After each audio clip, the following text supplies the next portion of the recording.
In this video, I'm going to show you how to remove a filter from one of our filter cartridges after you've collected a particulate matter sample. Here, I have one of our 37mm filter cartridges that has a 37mm diameter Teflon membrane filter installed inside of it. I also have a clean pair of tweezers and the storage case for the filter. It's important to remember that this filter will be weighed to the nearest microgram to determine the mass of particulate matter in the sample. So it's important to make sure that the filter doesn't become contaminated with dust, dirt, or other debris while being handled or stored. Always handle filters in a clean area. Today I'm working at a countertop that I've wiped clean with a damp cloth so that there's no dust or dirt on my work surface. Alternatively, if you're working at a surface that's not as easy to wipe clean, you can cover the surface with a fresh, clean sheet of aluminum foil. Additionally, you should never eat, drink, or apply cosmetics while handling filters, just like you wouldn't do those things while performing other common laboratory tasks. You've probably also noticed that I'm wearing a new clean pair of nitrile gloves. And even though I'm wearing gloves, I'm not going to touch the filter with my hands at all. I'm only going to handle the filter using the clean tweezers. The first thing that I'm going to do is open the storage case for the filter so that it's ready to accept the filter as soon as we remove the filter from the cartridge.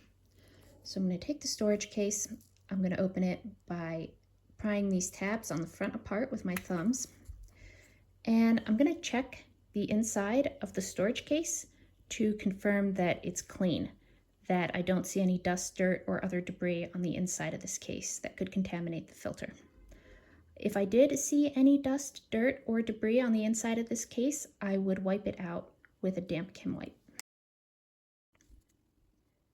Now, I'm going to pick up the filter cartridge using my gloved hand, and I'm going to hold it around the edge like this. I'm going to try to avoid putting my fingers over this large hole on the top of the cartridge or over these holes on the bottom of the cartridge.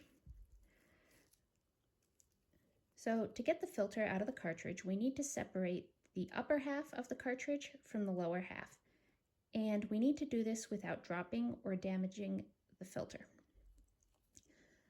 There's a few different ways to separate the upper and lower cartridge halves. What I'm going to do is take my tweezers and I'm going to place them in between the upper and lower flanges on the cartridge, and I'm going to work them around the circumference of the cartridge and gently pry the upper half of the cartridge away from the lower half like this.